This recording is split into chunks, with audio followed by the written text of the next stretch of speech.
And this morning I have a bit of a treat. I've got a great guest that I've brought in here, and we are going to be talking about council. Welcome, Shane Cuthbert. Hopefully I've pronounced that okay. Yes, good job. Thanks for having me. Okay, Shane. So, listen, you're a man of many diverse talents. You're, I would say, compared to me, just a little bit on the younger side, but you're studying a double degree in law and in psychology, if I've got that right. Yes. You're a business owner. Yes. And you also have had a little bit of a challenging, I guess, time in your past. And it's kind of culminated in quite a fascinating journey insofar as you were actually incarcerated briefly. And Yes. now you're on the Yes. other side studying law. And we are going to touch on some of that stuff. But the main focus of the conversation really is going to be around your involvement and your passion in relation to, I guess, keeping the council more accountable. Yes. We've got a lot of issues everywhere, I think all around Australia with that. But let's just start with that, with a brief kind of synopsis of how you got to be where you are today and why you're passionate about the law, and maybe just a little bit about that previous turmoil, I guess, in your life. Yeah, look, obviously here in Cairns we've got a huge youth crime problem, and I was somebody that, as a young person, I was involved in crime. Fortunately, I never hurt anybody. And I think a lot of these kids, are thinking along the same lines. I mean, they're thinking, for the most part, they don't hurt people. They're after your car or something like that to go out and get a bit of a joy and a thrill and that sort of thing. And look, I've been there, done that. I've actually got a great relationship now with another Cairns local, the legend Pat O'Shane. And as you know, she was a former magistrate. And the first time I ever went to court and got sentenced down in Blacktown, New South Wales, Pat O'Shane, funnily enough, was the magistrate. I'm going back 15 years or something like that. I'm 32 now. But, so I've been there and I've gone through that process. And, I'd love to say that the sentence I got that day put me on the straight and narrow and that sort of thing, but it didn't. It's a process. It's a long process. As you mentioned before, I did spend time in custody later on, and horrendous things happened to me in custody, and that really significantly, not only did it significantly impact my life, but it really influenced those changes.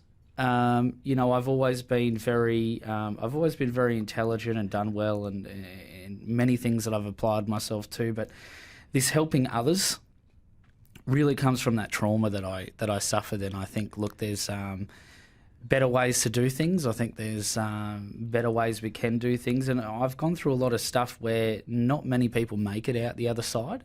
So to make it out that other side, I think I've got a responsibility to, do something about it. And about 3-4 years ago, it was just before the last state election, I was asked to join this Facebook vigilante group, and I didn't know crime was that bad.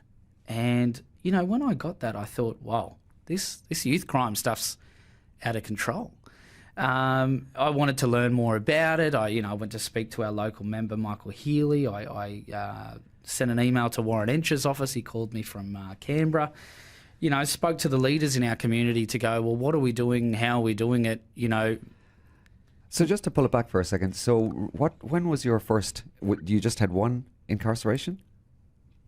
I've been incarcerated 4 times. 4. Yeah. And roughly what ages were you? Early 20s. Early 20s, yeah. And what was the longest spell, if you don't mind sharing that? 6 months, so not a long time, not a great deal.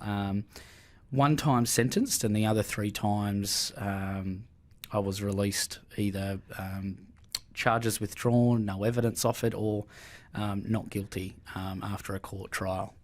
For sure. And just in relation to the getting, I guess, a custodial sentence, do you feel that was warranted or justified in relation to your actions, or do you think was there a few systematic kind of procedural things that were not great there? Can you tell me a tiny bit about that? I'm still 50-50 on that myself. So if I go back to the one time where I was sentenced to 6 months in prison, I had 11 charges. I had 4 drink drivings, resist arrest, evade police, trespassing, I was out of control, and I had some issues there with drugs and alcohol. I needed some more support. Look, prison probably wasn't the place. I did need something. I did need some intervention. I needed someone to say, hang on a second, mate, we can't just keep letting you go because you're just, I drink drove to the police station while I was on bail to report. For drink driving. So, I had a complete disregard for the law and respect. I had no respect for myself at the time. Look, then I went to prison. It was very traumatic for me. Because you were assaulted in prison, I guess, as well. Yeah. And, I'd never been there before. And look, I got into a little bit of trouble in my life, like a public nuisance here or something like that. And nothing serious. So I was in there with guys that, had been in there their whole lives and, very violent people. And, I was celled up with a rapist and had a very, very hard time in there as a young person. Very naive, very green, they call it. And it just wasn't the place for me. I could have really done with some more support. And after, the things that happened to me in there, I needed even more support when I got out than I did when I went in, And it's almost an interesting example, isn't it? Because you were dealt with by the system, and I actually worked for about 18 months in drug and alcohol, and so I had a lot to do with heading up to the prison and seeing people and trying to instigate programs to change their behaviours. But I think until you get exposed to that, and even before I was doing that work directly, there almost is this community feeling that once you're a criminal, you're already bad. Yep. There's not much that can be done. And we do have this thing about recidivism. But here you are sitting here having, I guess, almost being tainted by that system to the one extent, but you're still coming out the other side being what the community might assume now as being an upstanding citizen who is contributing. So there's two parts to that. One is that we shouldn't be sitting in this place where if you've done bad stuff, that's the end. There's hope for everybody to make very powerful changes in their lives, and you're an example. And then the other thing is, which we have to question, is the value of that system in relation to exposing people who, as you said, were rather naive but not really bad to elements in that system where maybe we're actually making people who were not so bad worse. And I know we're using very loose terminology there.